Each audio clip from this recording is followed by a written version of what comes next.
it up. You're listening to Live and Loud with the Lord, Nelson, that is. Drinking that gas, choosing and taking a chance. In the backseat of my Beamer, I put some cake on that ass. A little smoking Patron. Now she back in her zone. We headed back to my home. She bringing her friends along. They little Caesars hot and ready. Cut that ass like machete. Dripping sauce like spaghetti. I'm a nightmare, no Freddy.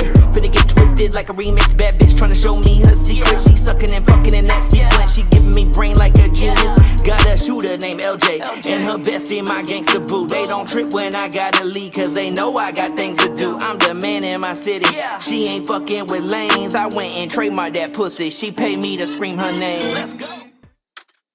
Ladies and gentlemen, once again, you know who it is. It is yours truly, the Lord.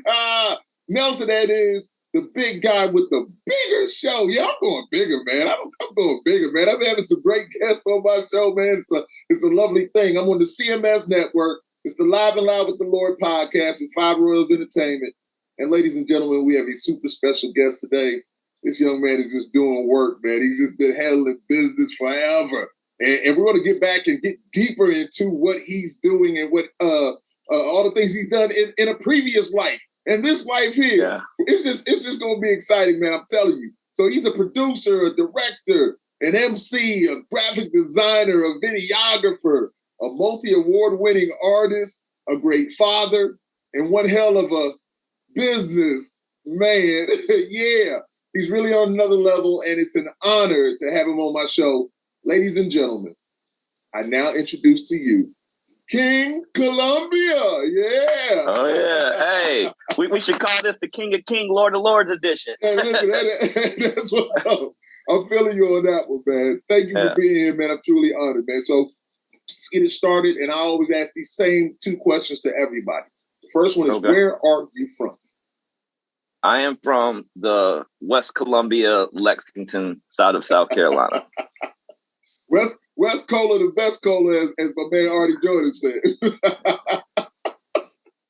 I mean, we call it Columbia, but like it's borderline Columbia, Lexington, so it's just West Columbia. But yeah, over here in West Columbia. I got you. So, what's the best thing about being from there?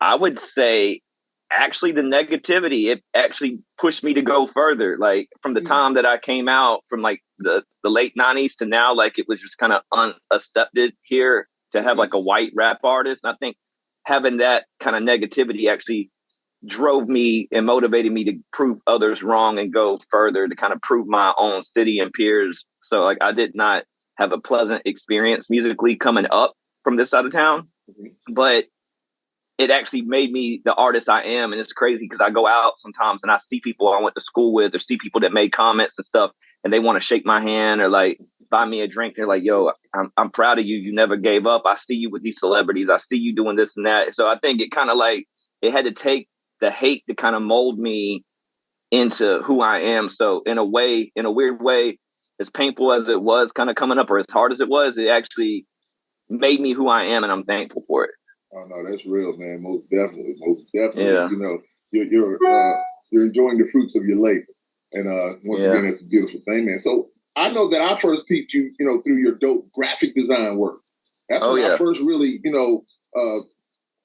saw who you were, and I was just like, okay, this guy right here. I was just like, you're doing a lot of dope covers and things like that. So I was just like, man, who is this guy right here? So of course I got in touch with you. You did something for my son, and I remember was just like, yo, yeah. So you've done a lot of things like that. So what is it about graphic design that excites you, that you enjoy so much? And I was having this conversation with a friend last night. I went and had some drinks with a friend, and I was like, I probably would have never gotten to music if my parents would have backed my passion of art. Like I wanted to go to art school. I used to be able to draw, like I could draw your face and it looked just like you. Right. And they never really got behind it. They forced us to play sports. They forced us to do things that I wasn't interested in. And I think, I remember it like yesterday. Like I feel like the reason why I'm so good at graphic design is because my base started as trying to be an artist. I remember winning awards in elementary school, winning awards in middle school, and even being showcased at the South Carolina State Fair for stuff that I drew. Wow. But I remember being on vacation. I want to say we were in Outer Banks or Virginia or somewhere. And my brother let me hear Eminem, DMX, I think Big Timers, Give Me a Project Chick. I think those 3 songs. When I heard those 3 songs, I was like, I guess the rebellious part of me is like, you know, as a parent, I don't force my child to do anything. Like I let him kind of pick his interest and then I get behind him. He plays all the sports. I'm not a big baseball fan. He wants to play softball. Hey, that's on him. He plays basketball too. Like the things that he's into, I try to embrace that as a parent, whereas I was more forced to do things. And I think whenever you shelter people, you're not going to really, I give my son the whole world and I just tell him what he can and can't do from it. And I think me being sheltered or being forced into certain situations kind of made me rebel, and hearing the rebellious side of hip hop, which back then, you know, was super rebellious, 80s, 90s and stuff. I would say like, that's why I'm still like a really good graphic designer, because my roots were as an artist. Even though like, I would say my introduction to music was at like 4 or 5 years old when I stole my mom's MC Hammer and Prince. You know what's crazy? I hold this cassette tape right here. The Hammer CD. I mean the Hammer. Hey, look, I hold this on my studio just to kind of remind myself where I came from. People laugh about that, but you know what? I remember being 5 years old and just seeing this man on TV and the way he was dancing and stuff. I'm not really a dancer or nothing like that, but just to see him rap and do this stuff. And then I remember the Prince, I forget the name of the tape, but the one that had When Doves Cry. Right. And then I had the Ninja Turtle soundtrack that had Hammer and Vanilla Ice on there. And see, people laugh about that stuff, but like they forget like you know what might be perceived as corny now was like that was a door opening. Yeah, like you know, I'm a super huge Hammer fan, and I actually got the chance to you know, go backstage and meet Vanilla Ice back in July and stuff. Super humble dude and stuff like that. And it's like, you know, they're not really one-hit wonders, man. That's one thing about me. Nadalak from here, he dubbed me the SC hip-hop historian because most of the time I do these interviews, I know so much about hip-hop. Like, we could talk anywhere from Tupac to the Murder Inc. G-Unit. Like I know so much stuff about hip-hop, and just, like, knowing Hammer's catalog or Vanilla Ice's catalog all the way up to, like, DMX's catalog or Tupac's catalog. Like, I studied hip hop, and just, I remember that being the foundation of, I got this cassette tape. I remember turning on the TV when we had MTV and it actually was music and seeing You Can't Touch This, Too Legit to Quit. I thought Too Legit to Quit was the hardest, for that time period, that was the hardest music video I ever saw. And if you ever remember the Too Legit to Quit video, he had the fire shooting up and the people appear and they disappear. But back in like 91, that we didn't have graphics like that popping up in music videos and stuff. So it always amazed me watching Hammer. And this is a little off topic. I got into a little debate with somebody the other day. You know how they have the Instagram verses, like 3 6 Mafia versus Bone Thugs, or they had I told somebody if Michael Jackson was still alive and they did a verses with Hammer, Hammer would cut his ass. And I'm not talking about on a music tip, because like me and you, if we studied dancing in like 2 weeks, we could do some of Michael's moves. But Hammer, that was an Olympic athletic workout. I remember Prince Ice telling me when he DJ'd the Coliseum, he had like 4 dudes holding a table, walking down the steps to the stage. And that man was rapping and spinning and scissor kicking and all that.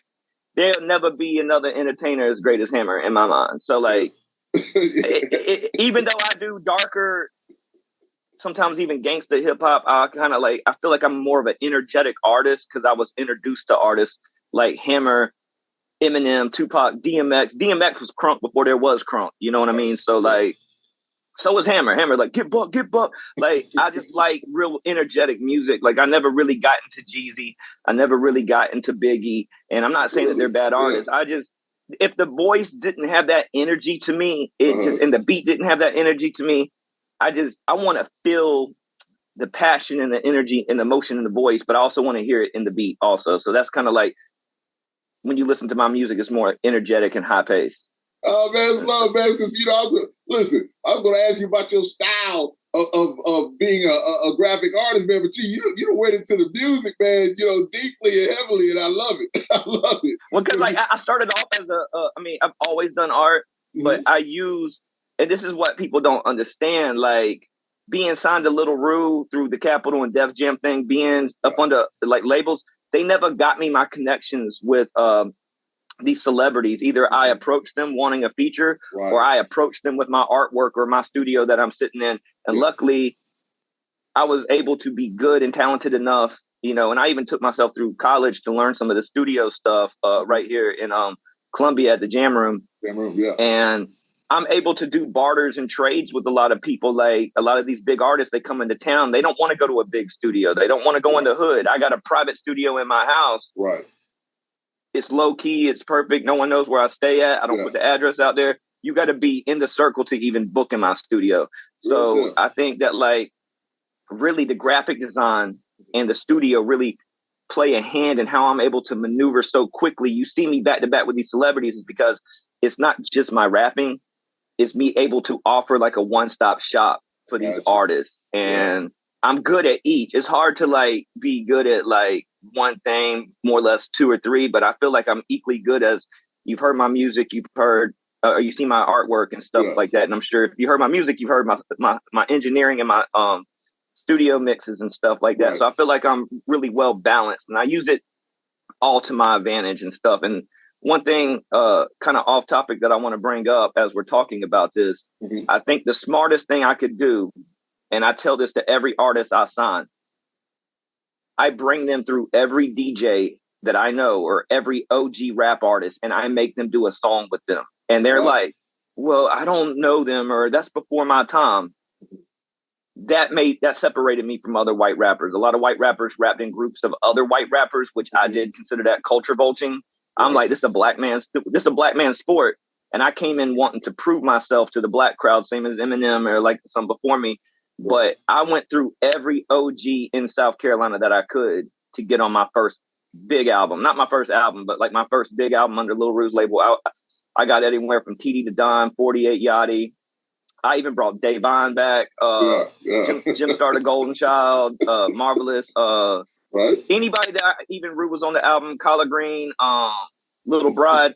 I tried to go through the people that I felt really made this state hip hop wise, and I try to get them on my first album and stuff. So I feel like, paying homage is a really big thing. And some people are going to consider it dick riding and whatever, but you know what?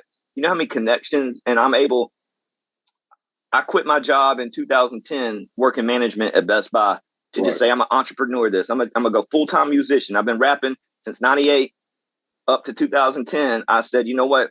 I'm not working another day in my life. I'm doing this full time. And I made a plan. One thing Nadilac says is every time you say you do something and you plan it out, I know within the next 1 to 2 to 3 years, you're going to call me and tell me you've done it.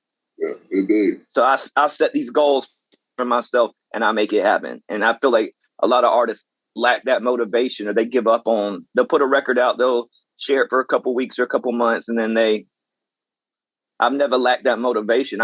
When you see me win an award and stuff, I don't do mixtapes. I drop an album every 2 years, and I'm winning awards off of stuff that's 2 years prior to what I do now. So even though I'm doing commercial music and crunk music, there's still a hip hop element. Like Prince Ice tells me all the time, I can hear the bars, I can hear the wordplay. Even if you try to water it down in a commercial radio aspect, like I can still hear your MC roots in there. So I try to combine a bunch of styles and I've tried to make the graphics, the music, and the studio work for me, man. Because like if you don't have it, then like what you got, You're doing that though, man. Listen. You are letting it be known and shown, man. And once again, that's why I wanted you on here, because you got so many layers to what you do, and you kind of answer some of the other questions we're gonna get to. And I'm gonna ask them again because it's just beautiful how you just rolling into it, man. And I love it. Yeah. So really, talking about the music, you are one of the top tier artists from the Carolinas, and you have recorded with some big names in the game. So what was it about hip hop that captured your attention and energy? Really kind of going back to that Hammer tape, and I just heard at like coming home from like kindergarten and seeing we got to pray just to make it today, and here come the Hammer, like, and then seeing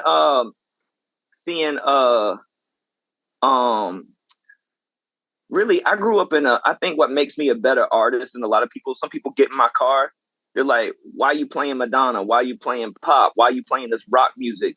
Why are you playing like Marilyn Manson or whatever? I'm like, you know what? I have a very wide range. Even though I only make rap music, I have a very wide range of music I listen to. And I kind of I listen to how they record their instruments or how they layer their instruments or how even in rock per se or pop, like I listen to how they layer or stack their vocals and certain effects. And I'll kind of combine that into my rap stuff. So, you know, I take, you know, if you just go strictly to a rap studio, there's a couple in Columbia I'm not going to name, but, you know, the strictly rap studios, I feel like you're only getting one dynamic from that. But like me being trained and worked at the Jam Room, I got to see so many styles and bands and, you know, from jazz to rock to heavy metal to rap and R&B and learn how to record that. And, you know, I kind of use that and kind of, even though if I don't make that particular music, there's styles and things I've learned from that to put into my music. So that's why I feel like that kind of separates me from other artists around here is I'm well versed in, even with my management, because I manage artists, I'm able to take myself as an artist out of the equation for the best of my artists. And even if I don't like that style of music per se, I'm able to listen to it enough to know that when my artist records it, it's good for that type of genre because I'm not closed-minded. I might not like 21 Savage or any of the mumble rap, but I listen to it enough to educate myself. So when someone records with me or I sign somebody that wants to rap like that, I can say, hey, you're doing it correctly and this sounds good for that genre. I'm sure as an artist yourself, you probably have asked your friends, how do you feel about this? Because in your head, you're like, I could have did better. My vocals aren't the way I hear them in my head. And they're like, no, it's good. It's good. Your friends are always going to tell you it's good. I want to know what the public thinks. You know what I mean? So like, that's why I think having a wide range of influences and stuff kind of comes into it because you learn like different singing dynamics or I'm not a singer, but it sounds like I can sing on some songs because I've learned how to manipulate my voice and manipulate the stacks and stuff. And that's something that's gone away from hip hop too. I hear that they don't really stack anymore. A lot of people come in here and one take it. And I'm like, it just kind of takes the dynamics away because there's certain things and effects that I can do with the voice. If I have a couple layers on it, I can still make it sound like one voice, but there's certain effects that like panning and stuff like that, that artists don't understand. Like they want to come in here and lay down one layer and they're like, make me sound like this. Well, I'm like, I'm listening to that artist and I'm like, I can tell even Jay-Z sometimes, I can tell he's got more than one layer on his vocal. It might be down real low. I'm like, they don't understand that. It gives it like a thickness and a warmthness that, you know, or then certain, like you want to separate the hook from the verse. Sometimes you're going to need some stacks on there and stuff. And a lot of artists don't understand that. They just want to come into studios and say, make me sound like this. And this is before like college. I remember going to school and taking the earbuds off my Walkman and throwing them out. And I took my studio headphones. I'd be on the bus holding the headphones really loud. I'd even like download acapellas to like my favorite rap songs. And I would hold it to my ear real tight so I couldn't hear no background noise on the bus. And I wanted to hear how they would stack and pan at an early age. So I was already figuring a lot of that stuff out. Like, okay, they're ins and outs. They're doing two of those and they're panning them hard left, hard right, or they got like multiple stacks or they're going up under it with a deeper voice or a higher pitched voice. And I've learned that just from studying acapellas before I even went to college to learn any of this. I think a lot of people want to just get right into the music and right into record and they don't really know what they're doing. And I think kind of coming from like an era that we came from, we didn't really have help like YouTube or we didn't have affordable schools to go to. You had Full Sail and stuff like that. Now you got local audio institutes and stuff that's more affordable to teach you, but we had to like get it out the mud coming up. Like I remember going online, begging on forums, like, how can I get a program to record? How can I do this? Like coming from cassette tapes to like wanting to do everything on the computer. And not a lot of people wanted to help. I had to figure it out on my own and stuff. And now like these artists are so blessed to just go on YouTube or go ask a question on Facebook and get a reply from people to teach them how to do it. And we did not have that coming up. Not at all, man. Yo, man, you listen. This guy, ladies and gentlemen, right here, He's giving you guys a lot of information, and he's really being thorough with it, man. I love it, man. I'm not gonna lie to you. Yeah. You said something earlier, man, and it's a term that I have, and it's called no genre snobbing. I am not with snobbing of genres. I love all genres, and just like you said, if the song is hot, to me, it's hot. It's just really that simple. So when you're going into that, listening to different songs and it's a beautiful thing, man. That's why I say I applaud you, man. I love that you said that. I try to make people really understand that there's so much music to enjoy, no matter what genre it is. You can find greatness in all genres, man. So I really appreciate you saying that, man. I love that, because that's one of my things, definitely, that you I stand on. All music kind of borrows from each other, too. If you really if you really think about it, like hip hop especially has sampled and taken from all forms of music and stuff. So, you know, I feel like another important thing to touch on outside of just me as an artist and what I'm doing is the best thing I did was go to the Audio Institute and learn the business side, learn about, you know, how to get a performing rights thing and how to do the publishing and, you know, how to copyright and trademark. I own the trademark for Columbia. I allow the show to use it and stuff within reason. And, you know, a lot of people get mad about that. Like, who's this little white boy think he is? He don't own the Columbia. I'm like, well, you know, according to the government, I've been using this since 1998. So, you know, then you go back to my MySpace. It says Columbia on my MySpace. So, like, I mean, a lot of people don't like the fact that it came from like a little white rapper, bro. But at the end of the day, I mean, hey, and I'm open in interviews to say, hey, me and my neighbor came up with that. He was in a rock band, actually. He was like in a screamo band, and he just said Columbia one day. And I'm like, can I use this? And he was like, sure, I don't care. I ain't doing nothing with it. Right. So like every interview, I always give my homeboy Wes. His name was Wesley. I used to call him Wes Craven just because he was like into that dark screamo stuff. So I just giving him the name. But anyway, he kind of dubbed the name Columbia, but I legally ran with it with his blessing and stuff. So we kind of just sitting here messing around in the studio and just kind of threw the name out. And we've been using the name since like 98, 99, somewhere in there. Oh, man, that's love, man. So learning the business is very important.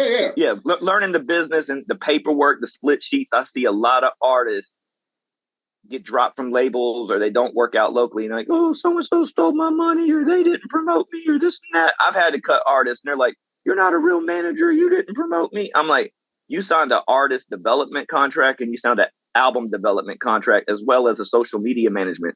I told you from day one, I'm not a promoter. Right. That's a booking agent. I told you, you need to get your own street team and you need to like artists really, especially locally, and this is not a negative thing to say, but a lot of them are spoon-fed or just want the person behind them to do all the work. I'm giving you the records on a silver platter. I'm letting you use my celebrity connections. There's no reason why you should not win, but you got to get your butt out there, shake hands, put up flyers, put the flyers up, put the posters up. We go out. Put the work in. We're in every state from Tennessee to Georgia to North Carolina to South Carolina, sometimes Florida. We're still putting up posters and stickers. And I know we're in a more digital world, but you still see our posters and flyers everywhere. We're still flooding the streets. Every time there's a big event, we go put them under the windshield wipers and all that stuff. Like, I don't see a lot of artists doing that. But, you know, when I made a trip to Atlanta a month or two ago, you still see that in Atlanta. There's posters and flyers everywhere. And artists just here in Columbia, South Carolina, unfortunately, I don't see that drive with them anymore. You need to go downtown and see who's really moving everywhere. Right. Everywhere. Like posting on Facebook and social media is cool, but like when you get out and you got to think there's a lot of people that just get on social media to post themselves and get off. They don't really look around. But if they keep seeing your poster or flyer, I'm tired of seeing this dude. I'm about to click his stuff and check him out. You know what I mean? Yeah. So like, I want to see artists like work harder and like promote harder. I think a lot of artists don't understand, you know, every time I do something, like I was with PD Pablo a couple weeks at the Hornet Stadium, and it's just a picture. I knew I was going to get a couple hundred likes off my social media. I still put a Facebook and Instagram ad behind it. To everything I do, I promote. I don't care if I'm having dinner somewhere. I take a picture of the plate. I still put an ad behind it because I want people to see that I'm active and I'm doing stuff all the time. You have to almost be an entertainer sometimes, like outside of being an entertainer. Like, you know what I mean? Like, I'm just now getting to where I get my son to do funny videos and stuff with me, and I put them up just to kind of, you know, if you just throw your music and tag people all the time, they're going to get bored and they're going to delete you or but if you give them a combination of stuff and show them you're a real person and you do stuff and it's interesting, then, you know, I think people can relate to you if you show them the personal side of you. You just said, once again, you said so many things, and one of my homeboys, he's from Atlanta, and he had started his own record label up here, and he had a few artists with him, and they just didn't get it. And they really didn't get it. So he was just like, man, I'm done with this, man, because he was like, man, these South Carolina artists, they just really don't get working together and doing the thing. And just like you, he had given them everything on a platter. But they thought, you know, from watching this and watching that and seeing other artists, they thought that was, I can have that, or I want this right here. And he was just trying to tell them, like, hey, that's not the way it works, man. You guys got to understand and pay attention. And he was giving them, he was shooting videos for them. He was doing it all, and they still didn't get it. They just wanted to do it their way. And as I told him, you know, they didn't understand that they're still doing the same thing they were doing before they got to him. But when they got with him, you know, their views went up, their whatever, because he was putting money behind it. You know, they didn't understand it. Yeah. It's more about the money. And, you know, I get artists that are so talented and they don't know how to dress. My wardrobe is more important than my music. And I'm going to tell you why. People see before they hear. The artwork's got to look good. I'm not saying go spend all your money on a diamond watch or a diamond chain. I'm not saying that, but you got to start off small. But like, my wardrobe is probably the most effective part of who I am, because when I walk out in public, I don't look like a normal person. Like you can just automatically tell he's somebody. And so I think artists need to put more. It's not the 90s no more. No one's signing you off your talent. That's right. Like it's a popularity thing now. So I get when I drop artists and it's hard to like, I'll out rap you. I'll out rap anybody in your label. All right. Well, then why are you not where I'm at? You know what I mean? So, right. You know, most managers typically take 15 to 25%. Mm-hmm. I take 51%. Yeah. That sounds like a lot, but they get the studio time free. They get the mixing and mastering free. They get the graphic design free. They get the photography free. And I'm more like a DJ Khaled, Dr. Dre, Little John. I have my hand in the pot with the beat selection and how we're going to approach the song.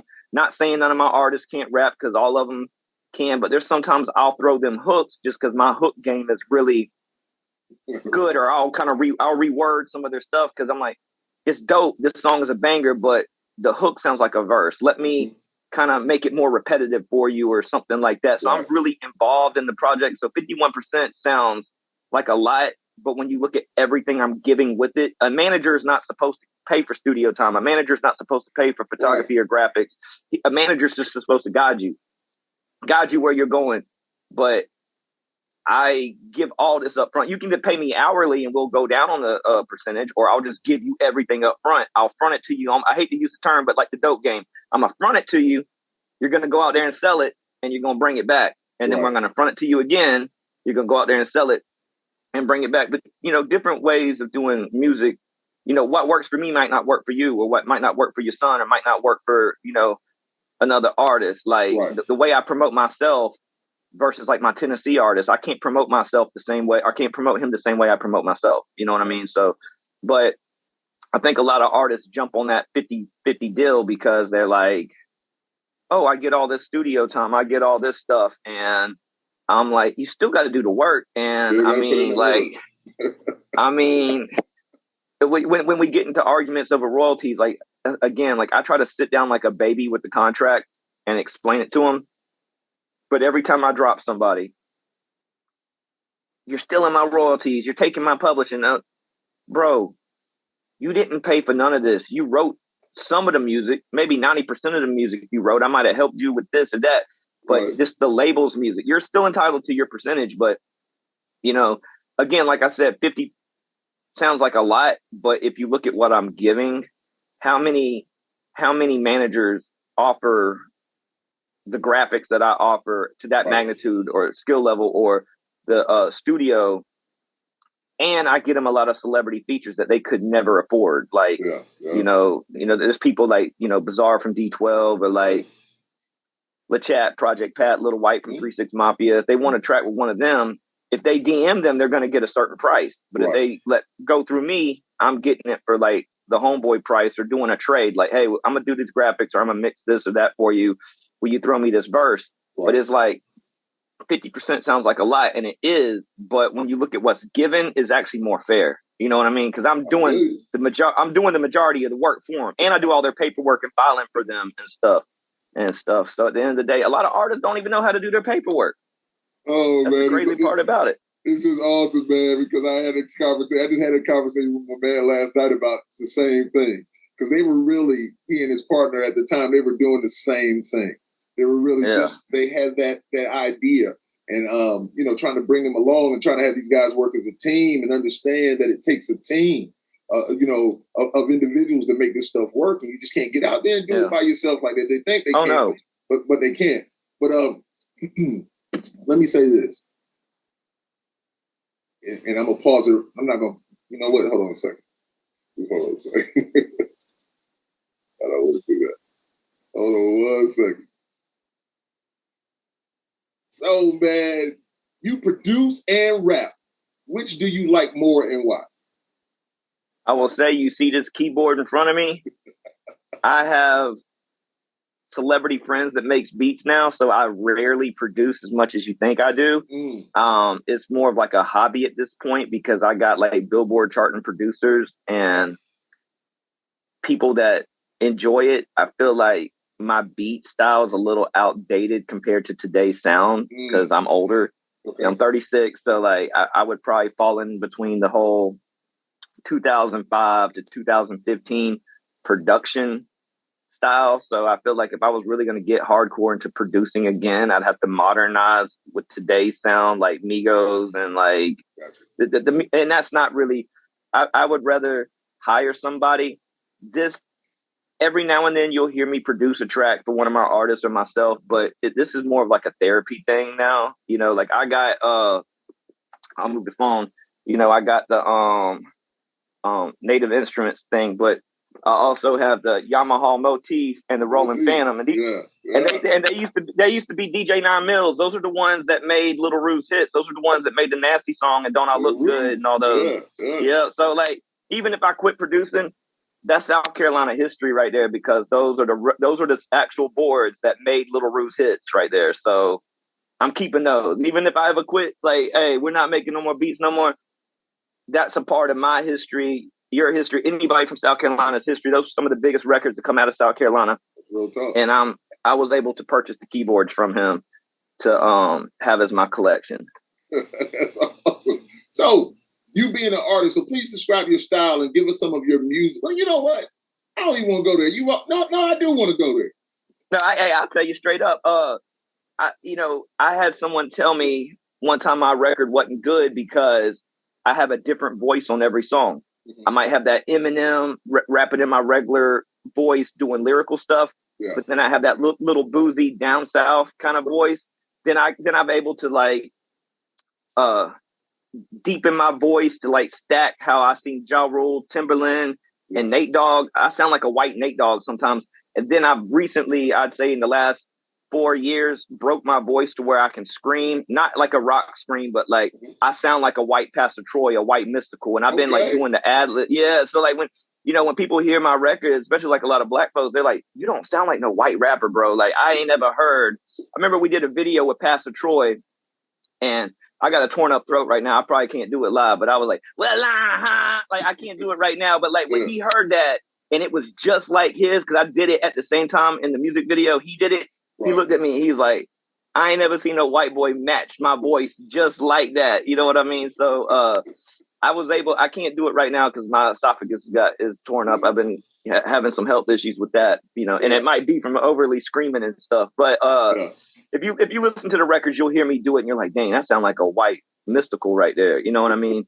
But like rapping with like Little Rue, Pastor Troy, and P.D. Pablo, like I try to be a chameleon. So every song is different. I rap a different style in every song. Like some songs are poppy, some are like strip club songs, some are real gangster. And I'm like, I got that, maybe not that scream, but I got like a growl, like a rough voice, and then I got like hip hop songs where I'm rapping in my regular voice, and then I've been doing this deeper thing, like the song Jumanji, the movie soundtrack song I did with Rennie Rucci and Petey Pablo. Right. I'm doing more like a monotone, current sounding thing. So I want to be very versatile. So like you don't, if like a lyrical rapper wants to book me for a feature, yeah, I'm gonna be able to come with the bars, but I'm a rapping like a hip hop flow and cadence. But if someone wants a crunk record, they want someone like screaming like Little John, or I hate to say like 6ix9ine because he had that real crunk voice and stuff. I'm able to do that, and I can sing a little bit too. So like, you know, I did a song called "Tats on Her Body" on DHD, my Tennessee artist's new record, right. And I'm singing "Tats on Her Body," and I think but I'm doing it like in my singing voice and stuff. But so there's multiple voices I have, and I get compliments for that. But now also people tell me I'm throwing too much stuff at them in a record. But I'm like, you know what?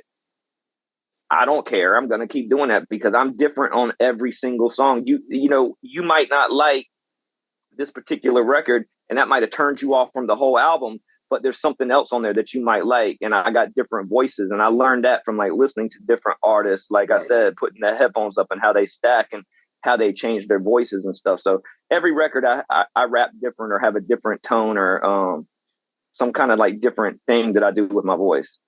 Man, you can tell it's me, but it's just different. You look through my catalog, it'll sound different each one. I just feel you. I can just remember doing an album with my boys' lives in France, and they were just like the same thing. They were just like, I was like, man, I just vibe to the music. I vibe to what's playing with the music, man. That's what I do. And so, yeah, I do different things. That's just who I am.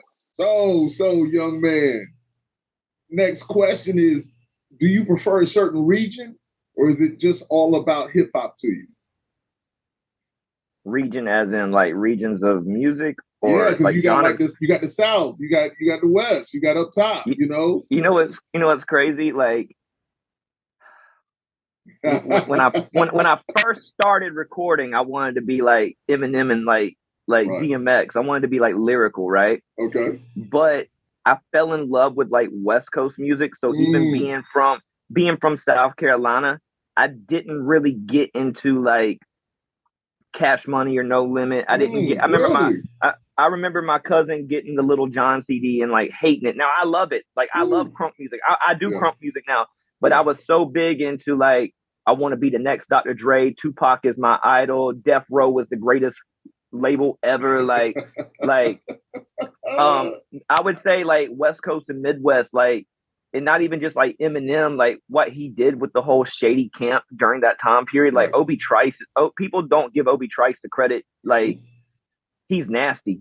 Like that whole record. But yeah, a lot of New York music. I mean, people laugh all they want when I say I'm a Ja Rule fan, but lyrically, he murdered 50 Cent. Lyrically, Ja Rule nasty. He's wrote some hits to some of y'all's favorite rappers that y'all don't. Y'all pick on Ja Rule, but he wrote some hits to some of y'all's favorite rappers even currently. Like the man, his pen game ain't nothing to mess with, man. People forget that.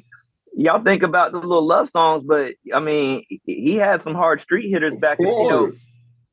Can I Get A was his song, and Jay-Z begged to get it. So like if you heard on that Verses, Fat Joe's like, you can't perform this. He's like, I wrote it. I can't. Like, how many people can say they ghost wrote for Jay-Z? Right. Ja Rule can. You know what I mean? So, I mean, it's like a little bit of New York, mostly Midwest, like Detroit area. I'm a huge Royce da 5'9" fan. So, like, when I was wanting to be an MC, Royce da 5'9", Eminem, Obi Trice, and then definitely the Detroit, yeah. But like now it's more like the last few years I've embraced like where I'm from, and like I think it took signing to Little Rue and like seeing Little Rue's crunk movement and kind of graduate to the singing rapping.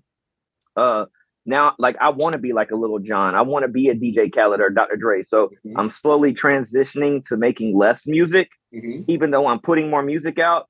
If you notice, my songs has less of me on it. I'll do a hook and a verse, but I'll try to take 2 or 3 big celebrity artists and put them on one song. So I'm trying to make anthems. So you have like Jumanji, King Columbia, Rennie Rucci, and Petey Pablo with the R&B hook from Cristal. But then you got Freaky with King Columbia, Project Pat, Gangsta Boo, and Lindsay Jennings. And she's an EDM rapper. People weren't expecting that. Then, you know, my Columbia anthem that came out in 2013 or 14, I went through and tried to get every top Columbia artists. Mhm. But you know, I had so many rappers mad at me, and I'm not gonna say the names because like it just is what it is.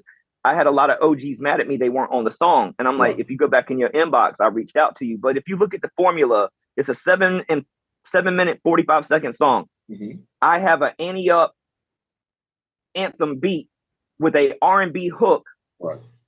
and then if you look at the first half of the song, it's me, Mr. Flip, Little Bride, Lily Bad Bad, Jim Star the Golden Child, Dave Vaughn. So I did a commercial rapper, a crunk rapper, a street rapper, a female spitter, a lyricist, and an OG. Now, when you flip flop it to the second half of the song, Little Rue, TD the Don, 48 Yachty, Jasmine Phoenix, Marvelous, and Nadillac, a commercial rapper, a crunk rapper, a street rapper, a female spitter, a lyricist, and an OG. I couldn't put everybody on the song because the genres were already filled. Like, y'all mad y'all not on the song, but you didn't look at the formula of what I did. That's why I say I have the best anthem that ever came out, because I covered every genre of hip hop on that one song. I didn't get just who was popular. I got every genre: a female spitter, a lyricist, a crunk rapper, a street rapper, a commercial sounding artist with the R&B hook, and mixing it all in together. Right. I love that. There's formulas behind what I do stuff. You handle your business, most definitely. So who's been the best artist you've worked with? And it could be bigger artists or local artists, whatever.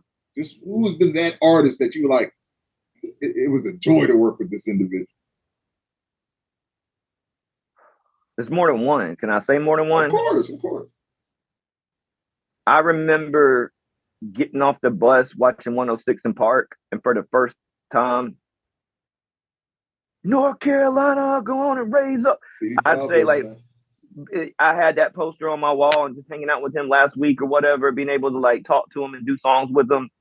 People don't get, they kind of write him off as like a commodity and stuff because they think he's like a mascot rapper. But if you listen to his album, there's like hardcore gangster songs, there's pain songs. Yes, he had gospel songs on there. Like P.D. Pablo, like he never flopped. He just went to jail. You know what I mean? Like he never like just didn't not sell, but just I remember they had the remix for Raise Up and they say South Carolina on there, and just hearing that at a young age and never hearing South Carolina represented other than like Collard Green and Little Rue, but they were still kind of local at the time, you know what I mean? Right. But I would say that, and then I haven't really worked with Ja Rule, but going on tour with him, just how humble he was, and like when I told him, you know, Your Blood in My Eye album got me through high school, and just like the knowledge that he embraced upon me and the contact that he gave me. And now like I'm actually in the video of him and DMX having their reunion after their beef. Right. I'm standing in between it. That was a moment in hip hop, and he actually ripped it off my Instagram page and put it on his page. He's got tons of views. I'm like, but I was there in a moment because they went through that bad beef with Eminem and 50. Yeah. And remember DMX dissed them. Right. And I was there in the moment for their reunion. Yeah. At the end of the day, I would say like working with him was like, or meeting him was like probably like a check off the list. But I would say, you know, who I work with the most and who shows me the most love, really LaChat from 3 6 Mafia. She just brought Crunchy Black to me. Yeah. I do the distribution for their album. I do a lot of her social media stuff and verification and some of her publishing. I do a lot of her publishing, but she always just shouts me out. Yeah. Today's King Columbia's birthday. Let me post a picture of me and him. Like she equally promotes me and stuff like, and then, you know, she just got signed by Juicy J. I mean, I know that they're all like together, but Juicy J's got his separate thing. So she about to skyrocket back up there. She wanted to do it again. Yeah, love. I don't care what nobody. You can bring up Queen Latifah, MC Light. You can bring up whoever. LaChat, one of the nastiest female rappers. I would not want to cross her. I don't care what nobody says. Like LaChat, nasty. Like I would like her cadence, her flow, her just like her whole hood style, and just you believe what she's saying. Like it ain't no gimmick. Like. When she talk gutter, you feel like she really gonna fuck you up. Like I love. But what'd you say before though? It's about that look also. Yeah, she's got that look that matches what she's talking about. It's not like she's believable.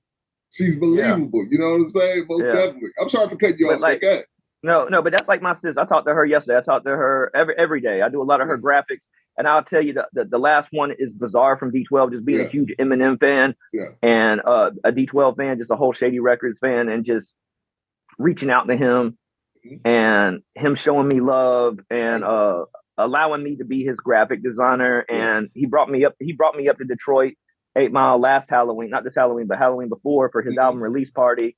And just going up there and kicking it in his house and just having breakfast with him in the morning. And just, he even told me, I remind him of like, he's like, you remind me of a young Marshall Mathers. Like, you do everything. Like, you want to be in control of the engineering, the paperwork, you know, like, that's how Eminem is. He micromanages everything. He's like, that's rare that an artist does. Most artists just write and they go in the studio and somebody else does it for them. To see somebody have control over everything and be good at it, he told me that I reminded him of a young Marshall Mathers. And like, to me as a white rapper, that was a big compliment to get from him and stuff. But yeah, like Bizarre is my brother, LaChat's my sister. I talk to them daily. Yeah. Well, you just said what you said, which leads me into my next question, which is a good segue. I love it.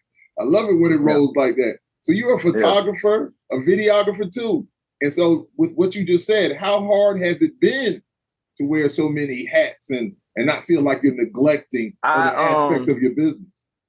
I gave up doing the video stuff. Oh, did you? Yeah, I can't juggle all that. Okay. I was wondering. That's why I asked the question. The photography, it really was never for a public thing. Now I will, like, if someone pays me or asks, like, yeah, will you do my CD cover? And they send me cell phone pictures and they're just crap. I'm like, you throw me another 75 or 50 or whatever, depending on the type. I do have a full photography setup here with the umbrellas and the backdrop, but I only learned photography not to be a photographer. So I did not have to pay. I did not have to pay a photographer. So like, I got the solid white backdrop. I take the pictures of me and my artist. I cut them out. I put them into the graphic, layer it, and I didn't have to pay for a photographer.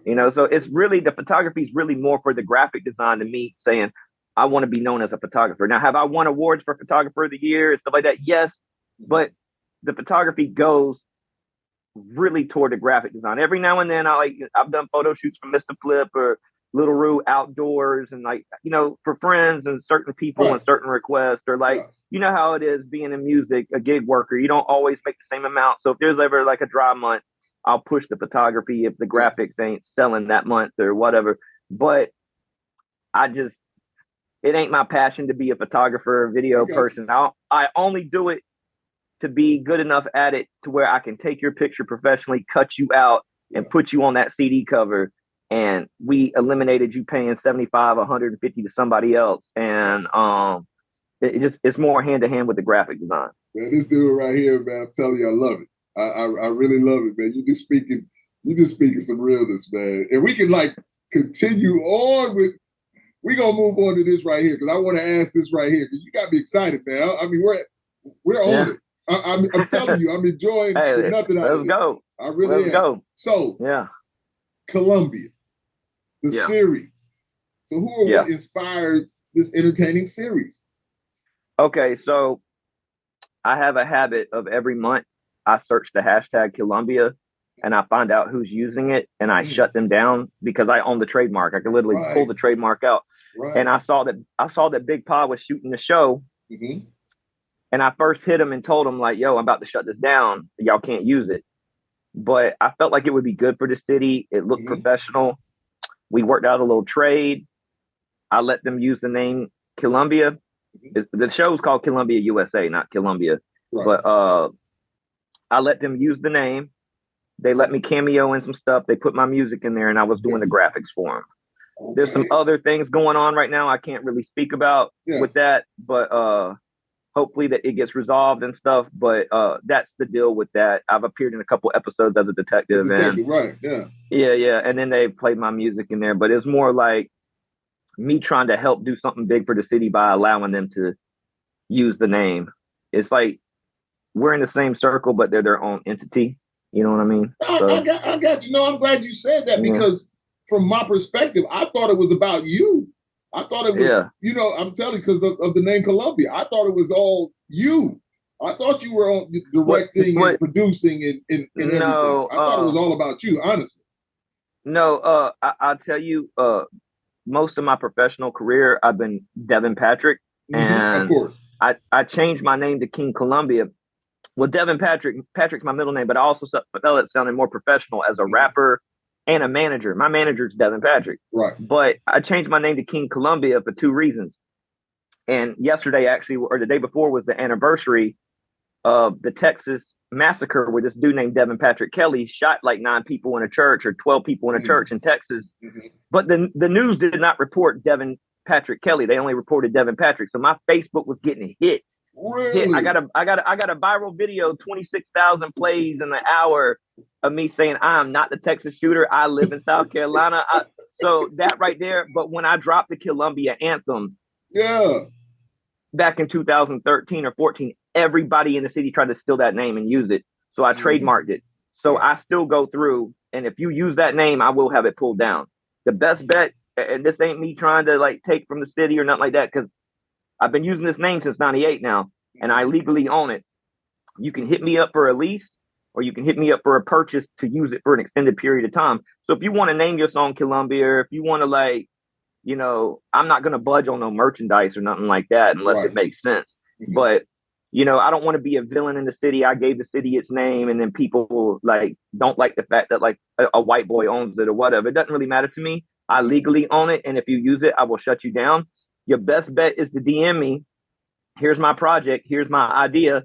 You own the name. How can we make this happen? Because I'm not a hard person to communicate with. I'm not a hard, but I don't care if you from the hood and you never even spoke to a white person before, and your older brother that traps calls it Columbia, and you want to make a song called Columbia. If you putting it on digital platforms and you're selling it or making T-shirts, I am going to shut you down. Right. I own it. Nadalac owns the trademark Nadalac. There's a female lactating breast milk thing called Nadalac. Guess what? He about damn shut them down too. You know what I mean? So it's business. It's not that I don't want my city to embrace the name or like people to not use it, but there's a right and wrong way to go about it. If you want to use the name Columbia, I'm not going to stop you, but come to me and let's make it make sense. We could do it together. I could help you further it. You know what I mean? With my business connections and my business Bobby, then like you just putting the song up there. Now you done irritated me and I had it ripped down. Gotcha. You know what I'm saying? I appreciate your clarification on that. I really do. In my phone, I have the numbers and emails to every major distribution company, from DistroKid to TuneCore to Orchard to Sony. And I will have the song ripped down. I'll have it ripped down from YouTube. And I don't want to be that person. But the best bet, if you're from Columbia, and I had to have this fight even in Washington, D.C., they got District of Columbia. I had to get that crap pulled down. And at the end of the day, it's like, I don't want to be the villain. Like, if you're from the city and you want to use it, just go through the proper channels. Like, okay, this man owns it. I want to use it. I got a song called Columbia. Let me reach out to him and see how can I put him, you know, some things don't have to be financial. Right. Like the relationship I worked out with Big Pods, like shoot some music videos for me, allow me to appear in the show and allow me to do the graphics and put my music in the show. And it was a trade, and like they grew and I grew. But if you a random rapper and you do something Columbia, it's gonna get ripped down. You can come DM me. You come DM me, and we work. You know, but you know, each person, like I work with their budget. Like I ain't trying to be like a villain or nothing like that. But like, say somebody's using the name of your band, bro, and you have a trademark. Right. What you gonna do? No, indeed. No, I feel you 100%. I got you, and I understand it clearly. I hate that I came up, me and my homeboy Wes came up with this, and I hate that it's so popular that everybody wants it. I mean, the paper says what the paper says. Go on Google, type in trademark test, TESSS search, and type in Columbia. My white ass name gonna pop up on there. It's gonna say Devin Patrick, owner of this, in use since 1998. Like, I'm just being real. Like, we can say you never heard of me before, but I've had that name Columbia. You can go back to my MySpace and see it, bro. And it's all love. So let's go back into music. And so, being from South Carolina, and as we know, there's a lot of dope artists from here. What do you think has been what has hampered them from really getting to that next level? You probably kind of touched on it a little bit, but what do you think it is, man? Is it just they don't have that drive, or what do you think it is? I mean, your opinion. This might make a lot of people mad, but I told you from the get that I'm very blunt. When Little Rue first got to deal with Def Jam, and they asked him in an interview, why is nobody from South Carolina on your album? He said nobody could rock with him on a major commercial way that he could. And everybody got mad and it was backlash. What he could have did was let Headhunter and his team go on tour and open with him when he did stuff with Rick Ross and Lil Wayne and all them. Like, but at the time, I actually felt that he was correct. I'm like, I know everybody in hip hop in South Carolina that's moving, and the closest thing to being as big as Little Rue was Davon at the time, and he had that wreck and then wasn't active, but right. And then but at the end of the day, I felt at that time Little Rue was absolutely correct because he had a sound that was like no other in South Carolina.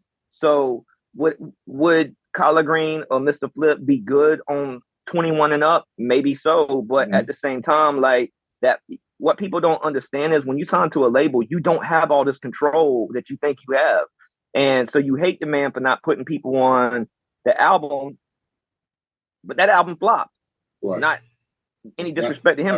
That's one of the that's one of the worst selling Def Jam albums of all time. Now, there's a ton of songs on there I like that other people don't like, but I think the biggest mistake is they tried to take the Nasty song and replicate it with 20 tracks when they should have let him just be himself and be the crunk Rue that we always knew and have a couple singing songs. But then they try to market it to like kids. Like they had like little teeny bopper songs on there, like Letitia, Lil Mama, Lil Dodo and her friends. Like it's like, you think parents are really gonna let someone buy an album called 21 and Up and the top song is Nasty Song and it's about put the pussy? I think that they marketed it wrong. But for Little Rue, I would say I think he should have worked with other celebrities and other majors more. I think he would have advanced more.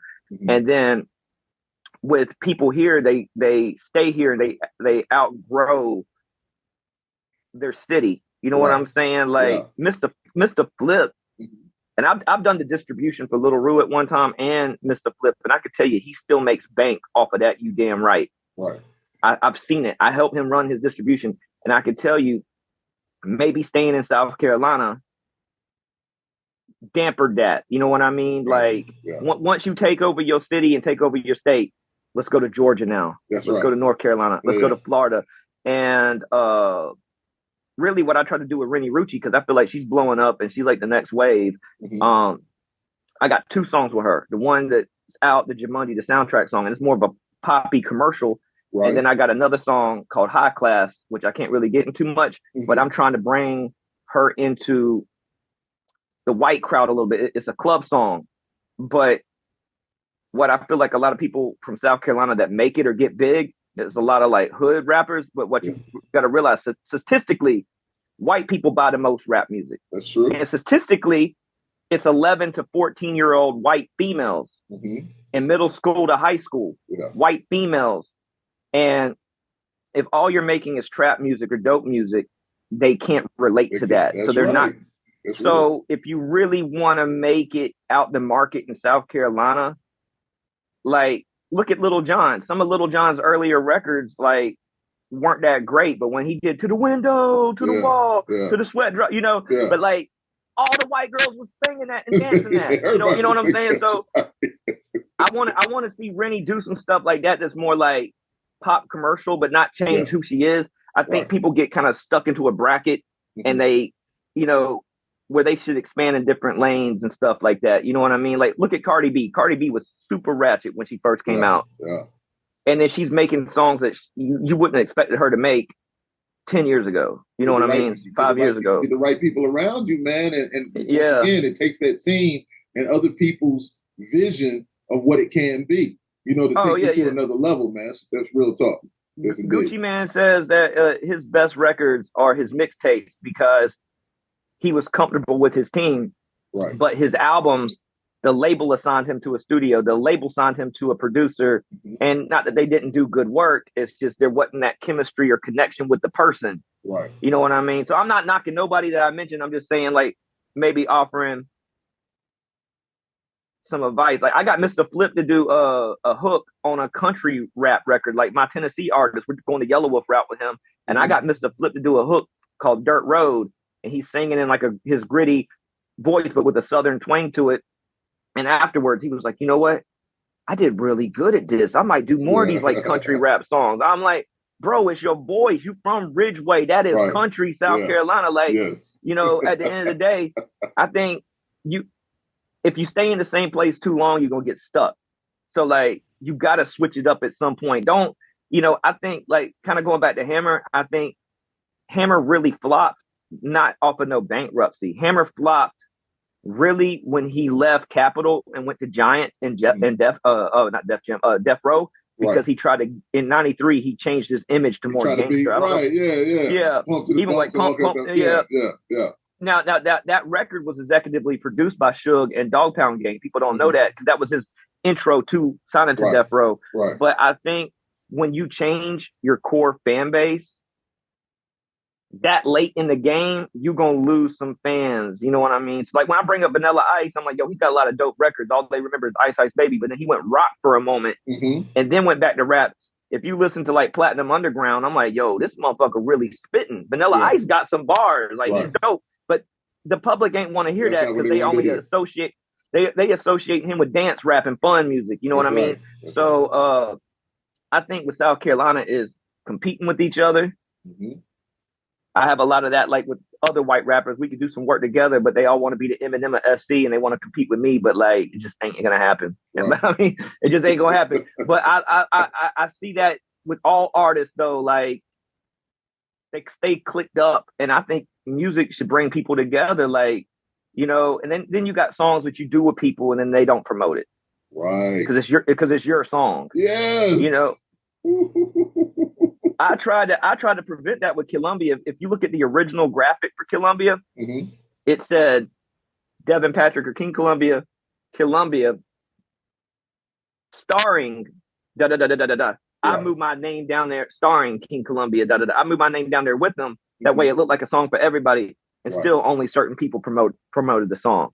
And I'm like, you ain't got to put no money behind it. That's my job because it's my record. But at the same time, like, if we working together, don't let it just be about the money or about some studio time or whatever trade we got going.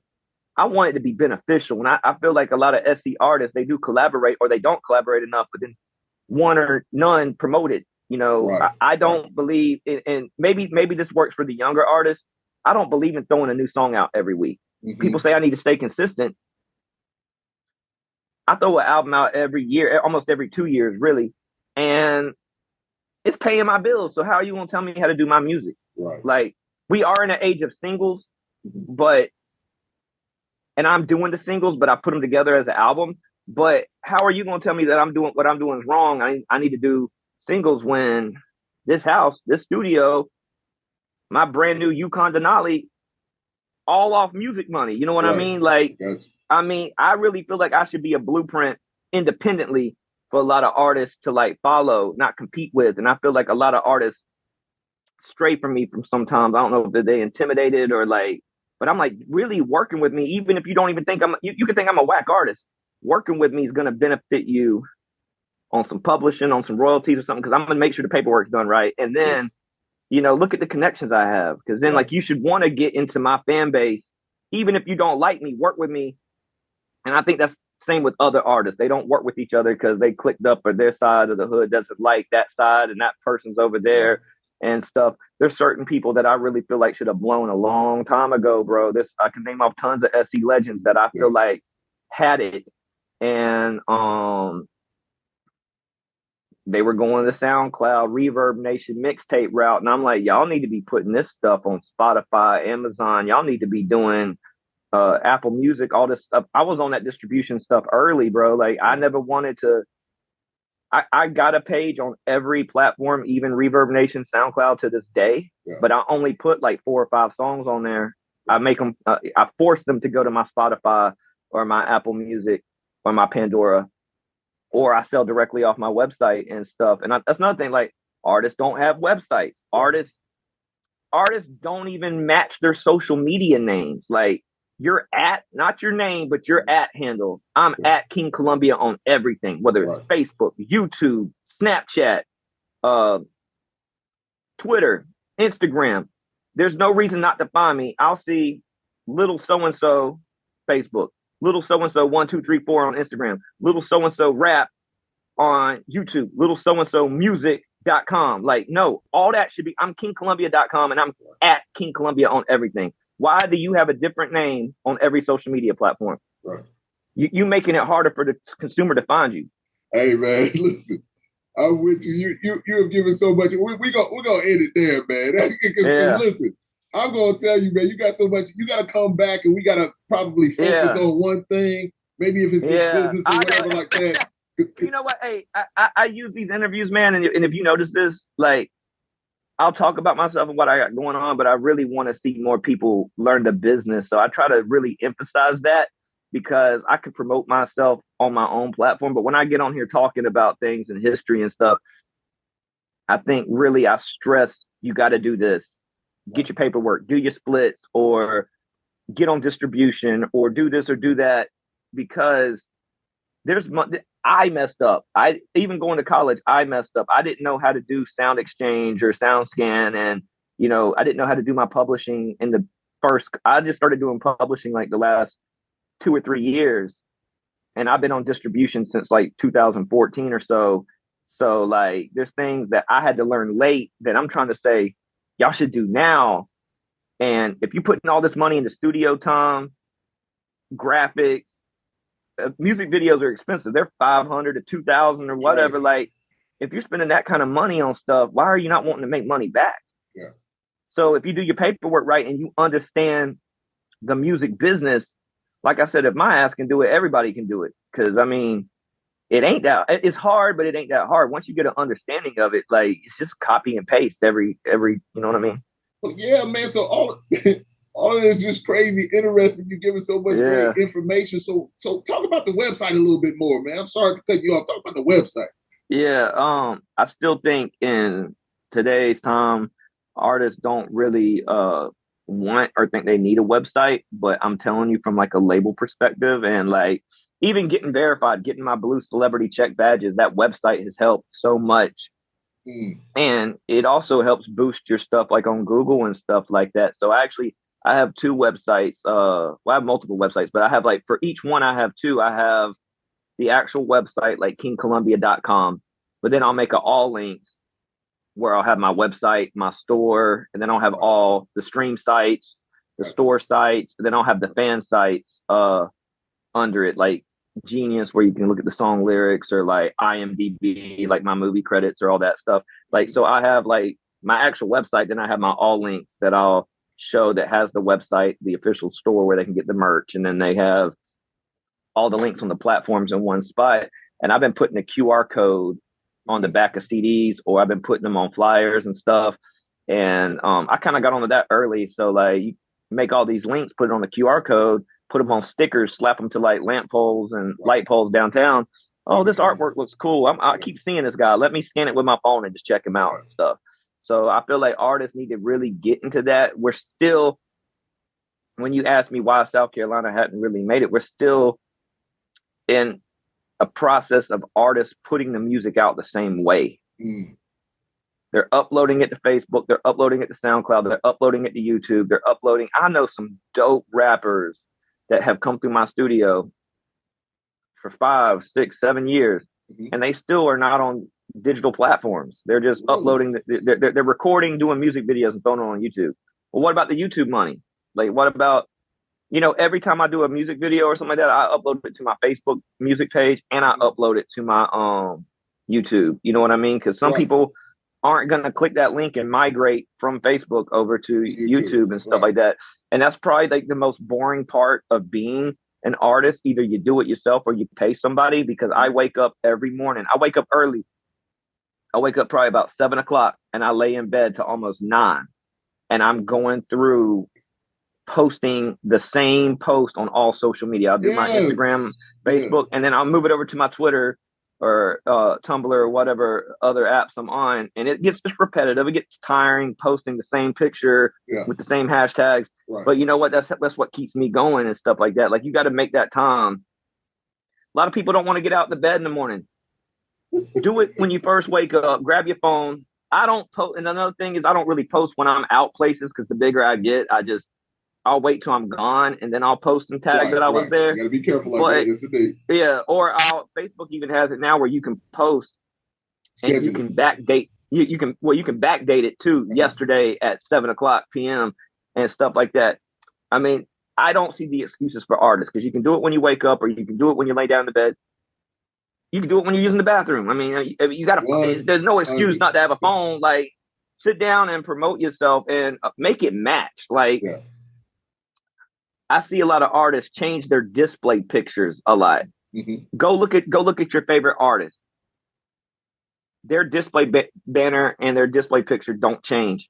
It's the same picture on Instagram as it is on Facebook, as it is on Twitter, and it's really, their display picture is a up close picture of their face, and then their banner is a photography shot of them with their links or whatever they're promoting at the time. But artists get in the habit of wanting to change their. I had to break my artists of that habit. Every time they take a new picture and a new outfit, they want to change their display picture. Right.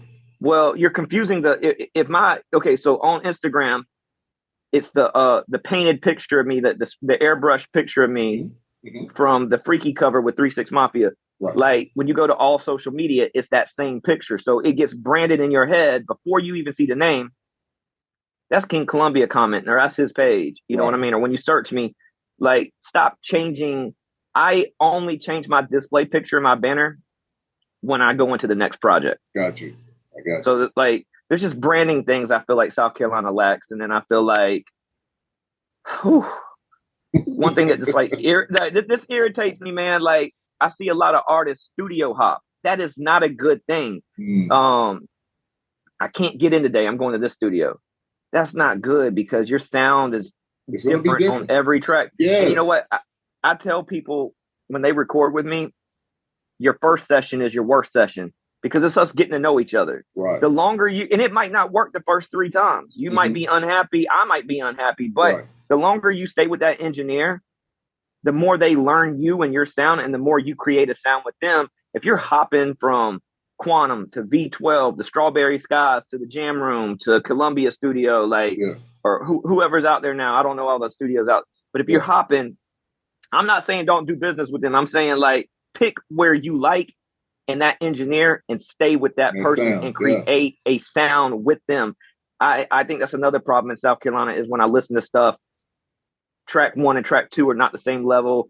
Track 1 sounds like it was recorded in a closet. Track 2 sounds professional. Track 3 sounds like a mediocre studio. Like, stick with one person. It's okay to not have good quality. If you cannot afford a good studio, that is perfectly okay. Because if you do the whole album like that, to the consumer, their ear is trained to, like, it's supposed to sound like this. You know what I mean? Indeed. So, but when you're flipping around and doing all this and that, like, the times that I have paid for somebody to remaster something, I say, keep it as close to my mix as you can.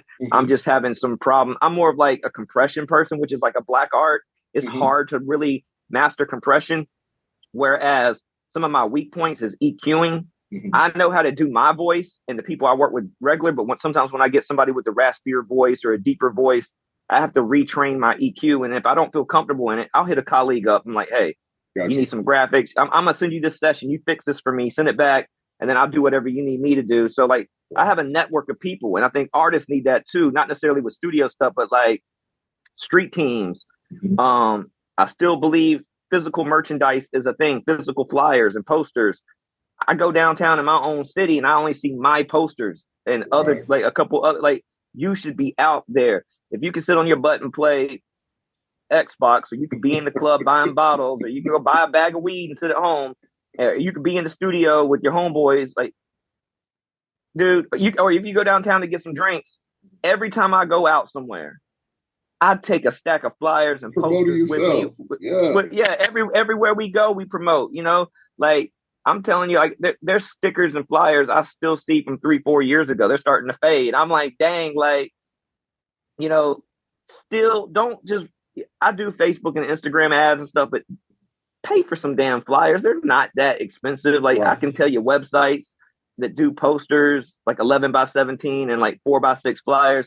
Like, the amount of money you put into your project, you should put double the amount into promotion.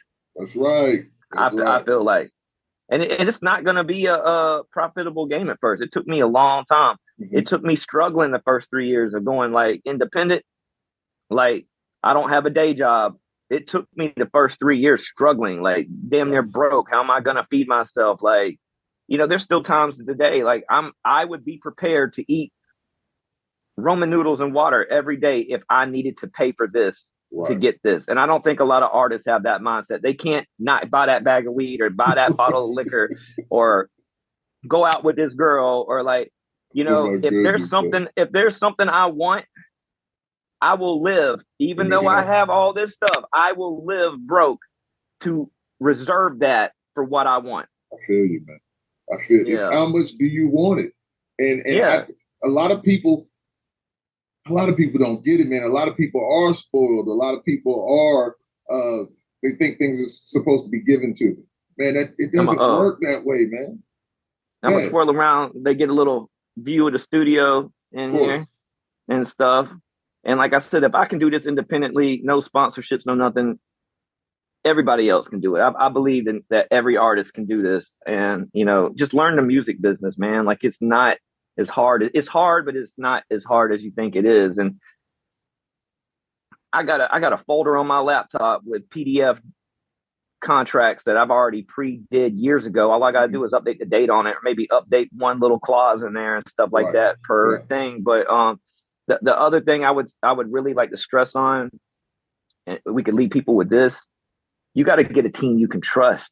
And you don't compete like, look at Tupac and Snoop Dogg. Right.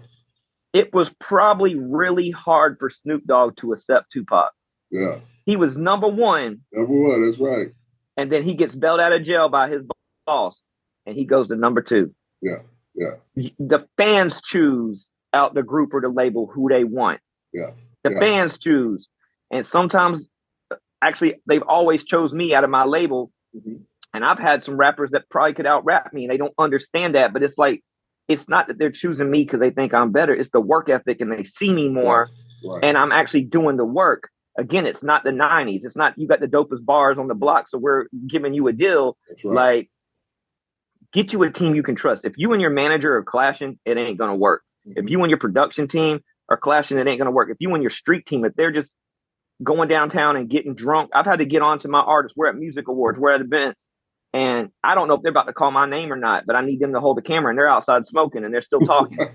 I'm like, you can't be doing this. I can tell you every celebrity I work with, they might have a drink or two with me before the show. I've even had people like Pastor Troy tell me, no, I'm not drinking until after the show's over. After the show, right. Because you gotta, I've had that problem. I've been so drunk that I've been sloppy on stage. I'm like, never again. We're not putting this footage up. But it's all trial and error. And some people believe if I hit this blunt or if I take this shot, I'm going to be in a better mindset. And I'm like, you know what? And this sounds crazy. I've had more artists mess up recording being high off weed than alcohol. Alcohol, they get too drunk, they're slurring and it's done. But with weed, I guess they think everything sounds good. Yeah. We're taking more than 1 hour on one song when they're high on weed. And it's like, I get it. Maybe smoke before you drive over here. if that's your thing, that way you can kind of mellow out before you get here. But honestly, you need to be mentally good to where you can do it if you don't have nothing around. Right.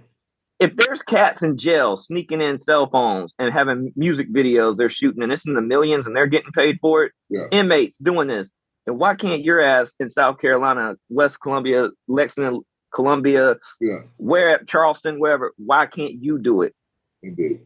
Because they got all the time in the world. They research. I've had people hit me up from jail. Will you master this song? I recorded it off a cell phone. I'm like, I've never had a request like this. I've never had but I'm not going to turn it down. I can't promise you it's going to sound like some A-grade studio quality, but I can give you better quality than what you have. But it's crazy to me that, like somebody in jail got the more drive to want to learn the business than somebody that's free booking studio time. Yeah. And they just throwing it up on Facebook. It's crazy to me because it's so easy now. Like I said earlier, remember when YouTube first came out in the early 2000s? You had to be big. You had to be big to get on YouTube. You couldn't even. You didn't even have an account with YouTube. You just went on there and you could just search things. But like there's so many tutorials and people like the stuff that we're talking about now. You know sometimes it's there. I tell artists like, did you even try to look this up before you even asked me? Not that I don't mind answering the question. You know, maybe I come off as an asshole sometimes, but it's like, how do you think I found out? Either I learned in college or I just went on Google or YouTube and looked like I feel like there's a laziness within the music community. Right. There's nothing wrong with asking questions. Yeah. There's nothing wrong with asking questions. I try to stop and answer anybody that DMs me. Like I'm not to where I'm not accessible and stuff, but it kind of shows me like what I want to work with you if you didn't take the time to look it up yourself. Like, you know what I mean? Like managers don't want to babysit artists. And unfortunately, it's kind of come to that in South Carolina where I see a lot of artists get babysitted by their manager.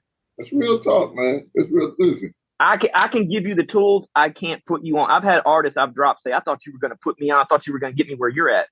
I gave you everything. You didn't pay for the studio time. Yeah. You either got the celebrity features for free or for a fraction of the cost, or you got some of the best graphics better than everybody else in your community. Right. How are you not selling? Or how are you not? I've had artists that live in Charleston. I've had artists that live in Jacksonville, Florida, and we drop in July. Why are you not going to the boardwalk, approaching people walking back to their car? Hey, I'm an independent artist. Would you like to buy my CD for $5 or $10 or whatever? Like, you know how many people like in Jacksonville or Charleston that are going to the beach or going down the strip? Yeah, it's a better community like mass than right here where we stay. Like, and they don't. It's like they like recording the music, but they don't have the work ethic. They don't. I think they don't have the work ethic. But what's the word I'm looking for? They don't have the confidence to approach somebody and say, "This is my CD. Would you buy it?" Gotta believe in yourself, man. Yeah. There has been people that have bought CDs off of me that says, you know what?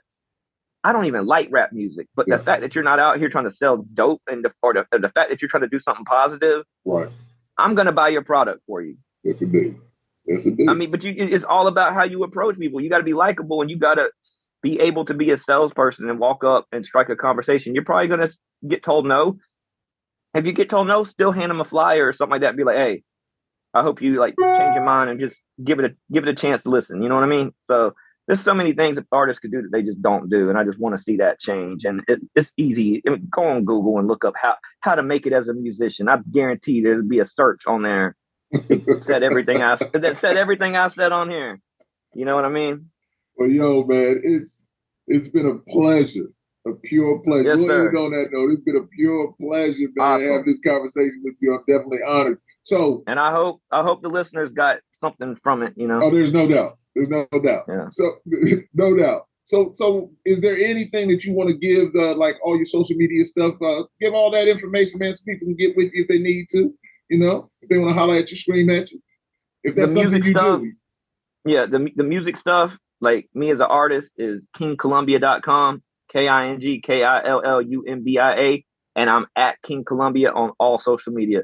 The recording studio is ColumbiaStudio.com and at Columbia Studio on everything. The graphics is Columbia GFX, short for graphics, GFX.com, and it's at Columbia GFX on all social media. So like you ain't got to type in different names. I'm everywhere, and it should be easy. I mean, I'm not going to sit here and answer 100 questions for people. I mean, there might be a little consultation thing, but if you got a question or two, I'll try to make time out my day to help any artist that approaches me and stuff like that. And definitely, like, if you want to upgrade your sound or upgrade your artwork, hit me up. I feel like for who I'm doing artwork for, I feel like I'm very affordable in South Carolina. Indeed. Young man, once again, I'm honored to have you, man. This has been one of the great ones. There's no doubt about it. I've enjoyed every single second of it. And I'm glad you have. We've been talking for a long years, man, bro. Yeah. I'm just glad you took the time out your busy schedule, man, to hang out with me for a little bit, man. I really appreciate it. Well, I got a couple of artists under my label, man, and hopefully, you might have a show in the future. I can get one of my artists on, and they can kind of speak from a different music genre perspective or something. Indeed, and I've got some things going on too. We'll talk, man. Most definitely. Oh yeah. Yes, indeed. So, ladies and gentlemen, once again, you know who it is. It's the big guy with the bigger show. I'm changing it up. I used to say small show, but now I had some of my people like, nah. You're on another level. You're moving on up. So it's the big guy with the bigger show. It is yours truly, the Lord Nelson, that is, from the podcast Live and Loud with the Lord on the CMS network with Five Royals Entertainment, and my super special guest, King Columbia. Yeah, let's clap for that. I'm still gonna call it the King of Kings, Lord of Lords edition. Hey, so that's what I'm gonna name it, the King of Kings, Lord of Lords episode. That's what we're gonna do. That's only right, because our names are similar. Yes, indeed. Most definitely, we're gonna do that, man. So I appreciate it, man. Thank you so much for being here, bro. Thank you for having me, fam. Acting like you is what James. Stop acting like you is what James. Stop acting like you is what James. Stop acting like you is what James. Stop acting like you is what James. Stop acting like you is what James. Stop acting like you is what James. Anybody who want it, bitch, I'm bringing that static. I done told you before. We told automatics. How many wanna die? Nobody won't roll with me. How many wanna ride? We deep off in these streets. You can talk the talk, but we walk the walk. Only run your mouth online. But face to face, you a bitch asshole. You ain't even got no spine. You can never dull my shine. Bang, bang, bang, bang with my nine. I'll spray you down and I'll fillet you down. And I'll go to bed just fine. I rep double H, just dime a dozen, and we still hypnotize minds. But I'm presidential to the day I die. We only chase them dollar signs. So post your status and tag me up. I'll find you hiding and back you up. So be afraid and block your page. Oh, keyboard gangster, that's what's up. You hard than a motherfucker on that website. But you act like a bitch in real life. Pussy, you too soft to go hard. Pussy, you too soft to go hard. Stop acting like he is with James. Stop acting like he is with James. Stop acting like he is with James. Stop acting like he is with James. Stop acting like he is with James. Stop acting like he is with James. Stop acting like he is with James. Stop acting like he is with James.